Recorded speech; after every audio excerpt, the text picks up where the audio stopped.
changing. The world has evolved. What was once known and taught as a man's world is now called a woman's world as well. Interesting, right? Ladies, we have to move with the times. We have to catch up with trends. We have to speak the most important language today, the language of money. Welcome to Women's Wealth, brought to you by CM Trading. My name is Titilayo Oyinsan. It's a pleasure to have you right here with us. And today on The Vault, we're looking at investing based on your financial goals and preferences. It's important to know your goals, of course, before embarking on your investment journey. On the Everyday Exchange today, our guest is in the studio to talk about breaking barriers, especially when it comes to women's leadership in male-dominated industries. That's one you should look out for.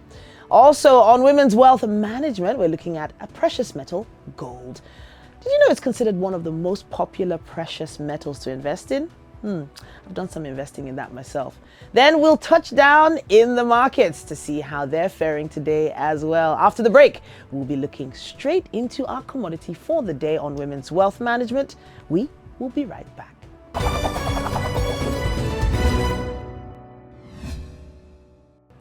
Once again, it's time for us to open up our vault. Now, this is where all our money secrets are stored.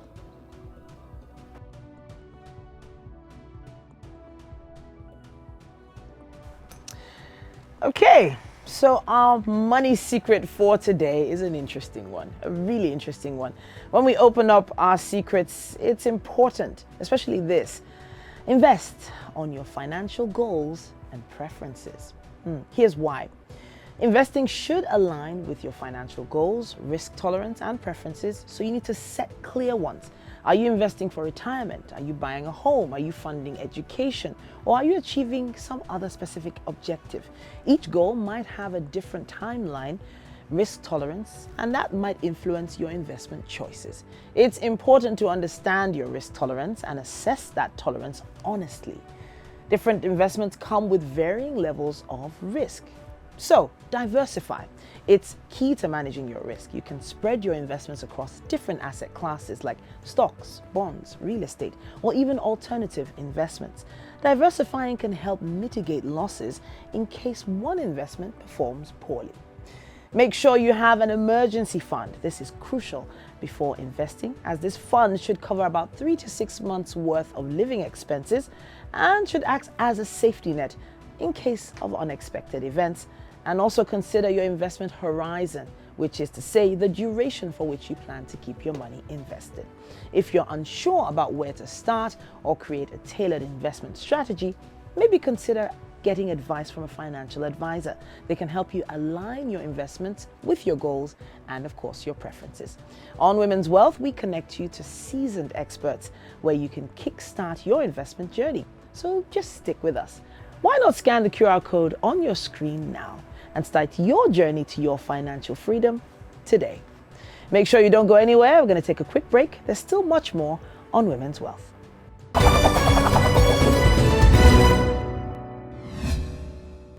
Welcome back to Women's Wealth, brought to you by CM Trading. And it's time for another Everyday Exchange conversation. Now, the discourse on gender diversity and a woman's leadership has sort of transcended just a mere rhetoric to become a potent force for transformation. Our focus today is on those sectors where gender disparity has historically been entrenched. The male-dominated industries that have long stood as citadel, tradition, and exclusion. As we convene to explore this theme, we find ourselves at a juncture where the world is awakening to the reality that innovation, progress, and success are not sole purview of any particular gender. It's with an unwavering commitment, fostering change and dismantling all those preconceived notions that we delve into these experiences, triumphs, and strategies of women who have chosen to venture into those industries. And today's discourse is not only about identifying those challenges that women face, but also celebrating their resilience, their innovation, their accomplishments, and so much more. Joining us today is Ujama Akpata, a visionary leader whose journey from being a chemical engineer to becoming a logistics entrepreneur is nothing short of inspiring. In fact, her story is a testament to the power of resilience, determination, unwavering ambition, and when it comes to carving out a unique path in a traditionally male-dominated industry, yes, she is the person to speak with. It's great to have you in the studio, Ujama. Thank you so much for having me today. Thank you.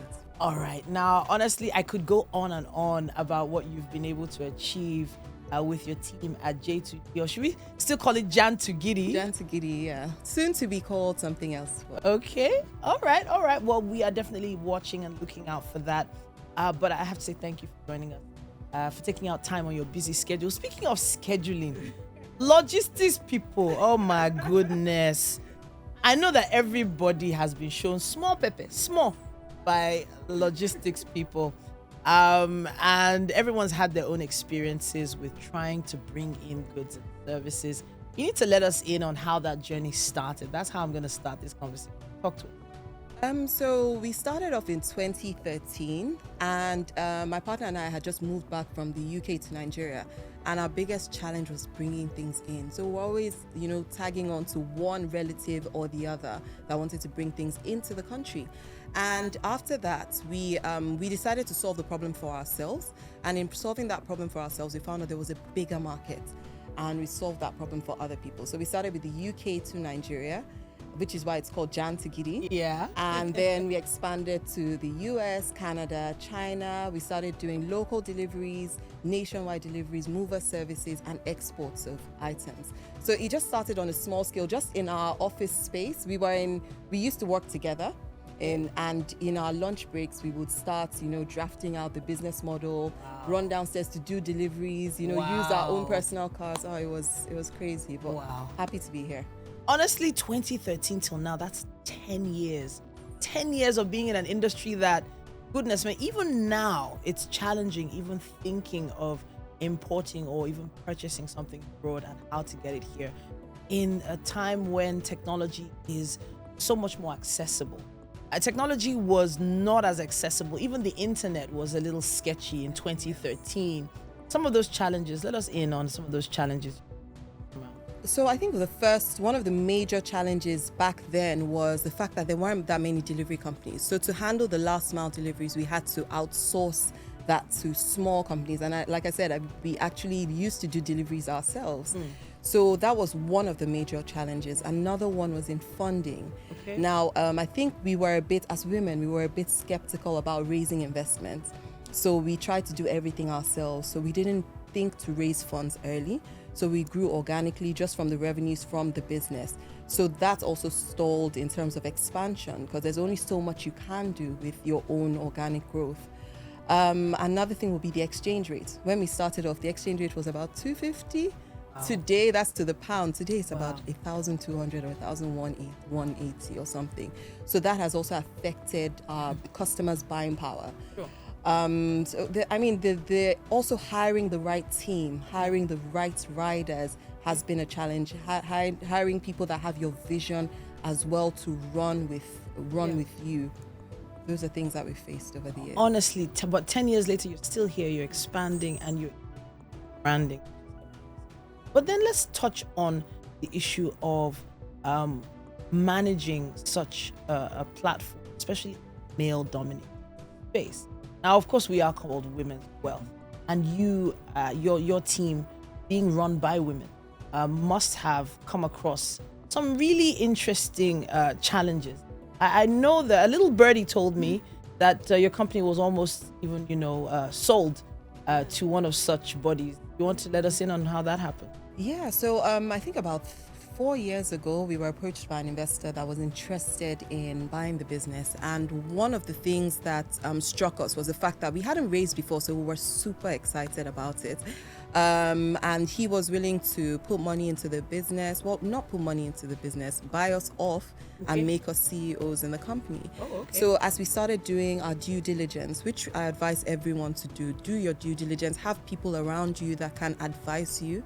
As we started doing our due diligence, we found that there was something a bit off about everything. In fact, at some point, Kike and I had actually gone to take a picture in front of the place we had the meeting, saying this was the day we sold our company, to tell you how serious we were about selling it. We thought we had hit the jackpot.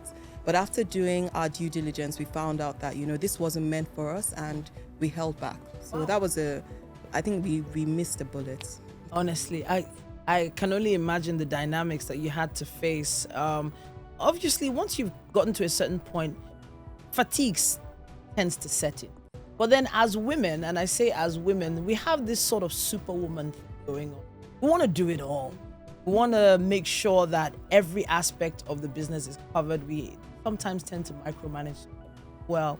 But why do you think it's like that? Why do you think don't outsource more?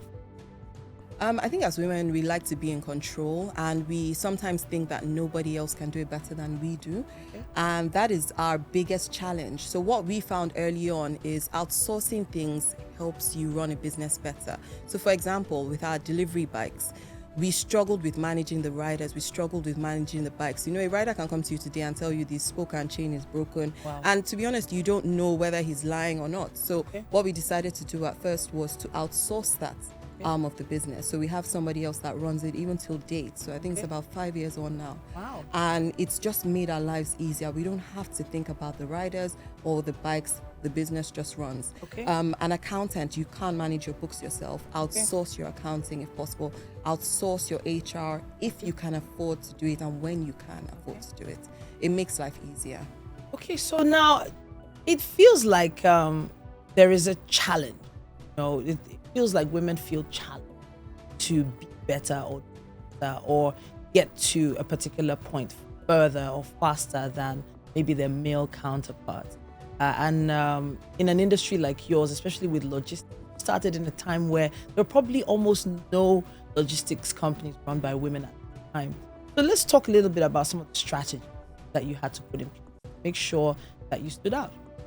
I think first of all, being female entrepreneurs, actually, that was a plus. We didn't see it at the time. We thought that, people would look down on females, running a logistics company. But I think that extra feminine touch, especially on social media. So my partner handles the social media aspect, and we've seen how that has literally grown our business. Just the feminine touch on social media. Women pay more attention to detail. So we're more focused on the little things, and that has helped to boost us and push us further than our male counterparts. So we have seen a lot of male counterparts that have come in and haven't lasted as more than 2 years, because logistics is difficult. So I think also being able to take on criticism. Females don't have that ego where they think, somebody has just written me off, I can't. When somebody gives us feedback, no matter how bad it is, we take it up and we do better with it. So I think those are the things that have helped us stay in business. I'm trying to think of what we can use to sort of support a young lady who's probably seen a gap maybe in her community, maybe in the same field. Logistics is something that has really become very popular. They've probably been thinking about it. What advice would you give a young woman who wants to go into the business? Let's go into logistics. Yes. I would say do your homework first. Do your research. Make sure there is a need in your area. There is a need, but know what will work. Is it bicycles that will work? Is it motorbikes? Is it vehicles that will work? So do that research. I think a lot of times women jump into things just wanting to do the same thing other people are doing. Secondly, I would say from day one, have your books in check. So make sure that you keep accurate records of everything that you are going to do in your business. Seek advice from other people, so potential mentors, people that would give you good advice. Start small and then have big dreams to expand. Don't try and invest so much or have a nice big space. Don't look at the other person. Do you focus on your area and just keep challenging yourself every day. Another thing that I think is important is also to have goals. You shouldn't start a business and not have goals. Know what you want to achieve in 1 year, 2 years, 3 years, no matter how long you're going to stay in business. Have goals at every single time. I want to touch on something that can be a little controversial with regards to the issue of women support. Women. Now, this is 2 women or more. I know you have. Yeah. I'm just saying. I know that you've essentially been together for 10 years, building a business with another woman. On Women's Wealth today, we want to know the challenges with having a woman as a partner. Do you think they are similar or equal to or less than if you were to partner with a man in the same? I honestly don't know. I mean, my partnership with Kike has been amazing. And I think one of the reasons it's worked for us is because we are so different.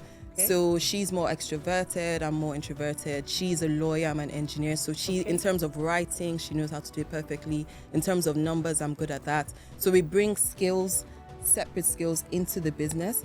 Our primary focus is on the business. So the business is our baby. We call our relationship our second marriage. Okay. And Jand2Gidi is our baby because that's the primary focus. So no matter what issues or anytime there is something that we're struggling with in the business, we write pros and cons and we remember the person the thing that's at focus, which is our company. So I think working with women, it depends on what the other woman is bringing to the table. Okay. Guys are more pushy, but women I think can work together as long as you guys have clear goals and you bring something to the table. Okay.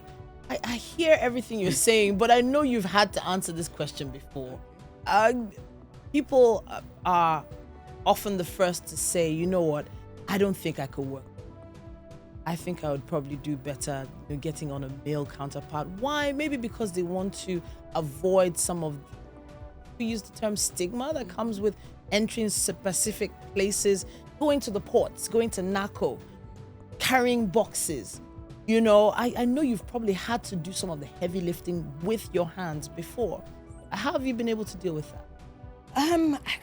We've just done it. Like, we've not really thought too much about it. A lot of times when I have conversations with people and they're like, oh, you're into logistics, how do you do it? I just think we just get on with it. We actually enjoy what we do. We enjoy the look on people's faces when they receive parcels, or when you meet somebody and the person says, oh, you guys helped me move that when I was moving around. That's We've just done it ourselves, but then we do have good hands as well. So we have a fantastic team that also supports us where we're falling short, because we can't ride all the bikes, we can't deliver all the parcels ourselves, we can't package everything ourselves. So we have an incredible team that supports us. How's the money? The money is good. How good is good? Because yes, so you've mentioned bikes having issues with chains. You've mentioned we know there are challenges with taxes, demurrage, all sorts of things. Is the money actually worth it? Someone coming into this logistics business, how long would it take them to, let's say, break even? It depends on the area you're in. So if you're just doing local deliveries with your bikes, it can be tricky, to be honest. So I think that's one of the reasons why a lot of people now include things like importation services and export services. It's a game of numbers. You need the volumes for it to make sense. So diversify the business for it to make sense. So the money is good, but I think the focus is what brings in the money. So are you focusing on individuals? Are you focusing on SMEs? Are you focusing on businesses? Businesses tend to bring you more money because they're more volumes than the individuals. Okay, so I know that in terms of marketing, that there's a heavy budget involved with that, having to market to sort of stand out. And that feels like it might take a toll on the numbers generally. But have you been able to employ any other strategy? Will you be willing to share some that you've discovered help make money fast?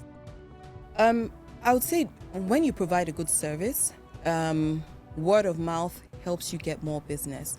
A lot of the businesses we have done work for have come from individuals that have used us or used our service. And then, an individual uses it, they start a business, they remember you. Or they're working in a company, they think, oh, my company is going to need a delivery company. They recommend you. So I think that's one of the strategies. Make sure you're providing a good service so that your business will speak for itself. Social media, leverage on social media. Don't be shy. See, there's a saying that goes, closed mouths don't get fed. When you go out, talk to people, have conversations, network, network with people around you as well, and don't be shy to post all what you're doing, your behind the scenes on social media. That will get you business. You've talked a little bit about leadership a little earlier on, and I want to touch a bit on this. Not everyone is born, and I feel like both of you, that's Ujama and Kike, are born. I feel like because for you to have been there for 10 years and still be, you had that skill. But what about those who don't have? Can't exactly outsource leading your own company. What advice do you have for anyone who falls? I think some leaders are born, some leaders are made. I would advise her to read. I think reading is really good. So invest in herself. So join some accelerators, join some women's groups where they're talking about business, read about leadership. Also have a mentor that you kind of speak to and find out more information about leadership. Personally, I don't think I was born a leader. If anyone had told me years ago that I would be running a delivery company, I'd have said no. Okay. So I think I've had to train myself, do courses online, learn from mentors, people that have gone ahead of me in terms of becoming a good leader. And I don't think I'm actually a perfect leader. I'm changing every day. So it's something that you have to consistently make an effort to do. Train yourself, retrain yourself, and learn from your team as well. Well, you both make it look so easy, and we're definitely looking out for you, looking up to you, and watching out for your rebrand that's happening very soon. Can't wait to see how that's going to work. In fact, I need to talk after this. We need to talk after this. But please don't be a stranger. Come back on the show as many times as you want. Windows, doors are always open. Thank you. Thanks for having me. But at this point, we have to wrap it up on the Everyday Exchange for this episode. You're still watching Women's Wealth.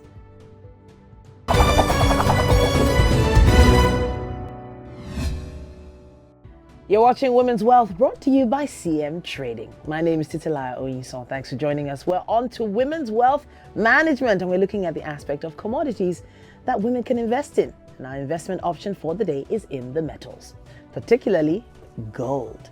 Now, gold in Africa was exploited in ancient times, not only by the ancient Egyptians, but also by Black Africans in the region known today as Ghana, once known as the Gold Coast. It was the heart of the medieval economy and also bound Africa with the Mediterranean world. For merchants traveling southward across the Sahara Desert, the main attraction was West African gold, which was widely admired for its purity. It wasn't just used for jewelry, but also as a means of exchange, which was actually really popular. This was key for the African woman, as it held a powerful and symbolic value. It showed material wealth, which brought admiration and respect, but was also a valuable means of exchange for them as well. The women would buy it to store for a rainy day, as we heard our old aunties and maybe even mothers used to do. It can be resold or exchanged in cases of financial emergencies and also make profit in their business. But as a result of the bulky nature of gold, the countries decided to move to money, paper money, because of the ease of printing. Today, most governments have vaults of gold, and many different economies are hedged against it. Gold held below $1,900 an ounce this week and was set to a decline for the fourth straight week in a row, weighed down by a strong dollar and treasury yields, as minutes of the Federal Reserve's July meeting suggested further interest rate hikes could be ahead due to upside risks of inflation. It's highly sensitive when it comes to the rates outlook, as higher interest rates raise the opportunity cost of holding a non-yielding bullion, denting its appeal. Now, why should you invest in it? Even though it's no longer used as a primary form of currency in developed nations, it is a metal suffering some setbacks. The yellow metal continues to have a strong impact on the value of those currencies. Moreover, there is a strong correlation between the value and strength of currencies trading on the foreign exchanges. For example, gold has a positive correlation with the AUD-USD pair. When gold goes up, AUD-USD tends to go up.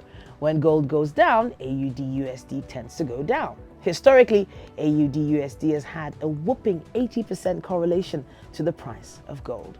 When it comes to capital and commodities, gold is considered one of the most popular precious metals to invest in. Why? Because gold can help investors diversify their portfolios, which is especially important during times of economic uncertainty. So the gold market competes against the bond market as a safe haven. It's one of the best tools to hedge against major global financial issues, and one of those issues being inflation. Now I have a question. Did you know that the price of gold tends to go up when inflation goes up? Exactly. So, ladies, when buying gold-made items for your beauty and maybe some vanity, why not invest in them as well? And you're not alone on this journey. We on Women's Wealth will be helping you learn just how to make it happen through trading and investing in gold. You can make some profits, just like some of the market women did. So why not go for it? That's our investment option for today, ladies. Next, we're looking at what's happening in the markets.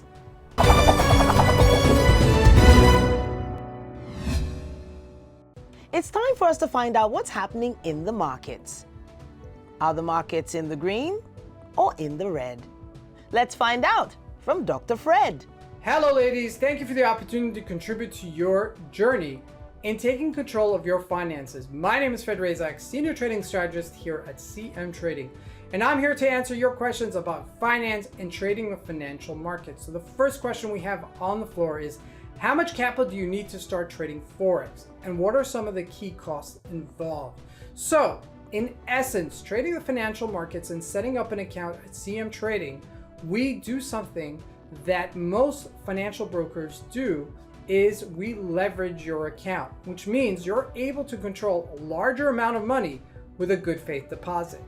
The financial markets are huge. Most of us don't have enough money. Most people on earth, okay, not just us here in this room, but most people around the world don't have enough money in their bank to trade the financial markets. And because of that, they've set up a system where we're able to leverage our money to produce the ability to trade larger amount of money in the anticipation of making larger amount of money. Now that is something that you could start with at any given broker. Now here at CM Trading, we give about 200 to 1 for Forex symbols, which means for each dollar that you deposit in your account, it gives you $200 of trading money. You can't take out that $200, but you can trade with it. Now, speaking of any minimum amount, so the minimum amount is $100. So that would give you something like $20,000 to trade the financial markets. Now it sounds like a lot, but in essence, it's not that much. Even $100 is a very marginal amount to start trading. If you were to get any more serious in trading, I would recommend getting anywhere between $500 to $1,000 into your account. It's okay if you're not there yet, but if that's your journey, if that's the journey that you're looking to pursue, I would start with $100 and build your account from there. Now, in terms of what costs are involved, really there are no costs. I mean, you need a computer and you need a smartphone, which probably you have, and you need some time to invest in yourself, to educate yourself about the financial markets. That's the cost. The cost is really time and effort.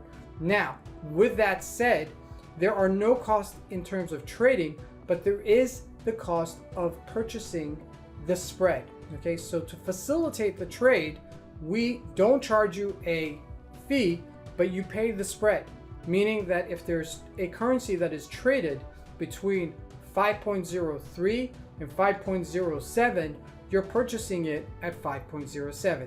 That's the spread. That's all that is charged. There's nothing else that is charged. In essence, you're trading the market, okay, which is at 5.07 in this particular case. Next question, how do you determine which currency pairs to trade, and what are some of the most commonly traded pairs? So the first rule of thumb is you're looking for something called market action. Now, market action is basically price movement with volume, which gives you character. Now, most of the major pairs, generally speaking, trade with market action, but not always, okay? So that leads to the next question, is what are the most common pairs to trade? So the most common pairs to trade are the ones that are the majors. the Euro USD, the Japanese Yen USD, the British Pound USD, the Canadian Dollar USD. Some of these are considered the major pairs, both because politically, demographically, and economically, they consume some of the largest continents on Earth. And there's no two ways about it. You want to go with the safer pairs because the more exotic pairs actually cost you more to trade. What are some of the most important technical indicators that traders use to analyze Forex markets? Not just Forex markets, but again, any market. So I just mentioned it, volume. Now, we are all creatures of patterns. Now, there's one word that I'm going to say, and it's going to kind of lighten you for other terms. If I say the word trend, what's the first thing that comes to mind? Fashion? Real estate? Those are words that are commonly used in the financial markets. There's a trend upwards, there's a trend downwards, right? There's a fashion trend that everybody's wearing this. Now, as humans, we kind of move as communities, okay? Especially women, right? Before every season, I remember in the garment districts, right? We would try to figure out what cosmetics colors were going to be that next season. And based on that, we knew what color shoes and what color skirts and what color blouses to make, right? And that's just the way trends work, right? There are trends every year from year to year. And so do the financial markets have trends. And as a result, when there's a lot of participation, when there's a lot of volume in a particular direction, that's when we traders care, because that means that there's being money flowed into an asset or money being flowed out of an asset. I want to thank you for this opportunity to contribute to your journey in taking control of your finances. My name is Fred Razak. I'm a senior trading strategist here at CM Trading. You can scan the QR code on your screen to join thousands of women just like you who are learning about trading Forex and the financial markets. Or you can visit www.cmtrading.com/womenswealth.com. Thank you.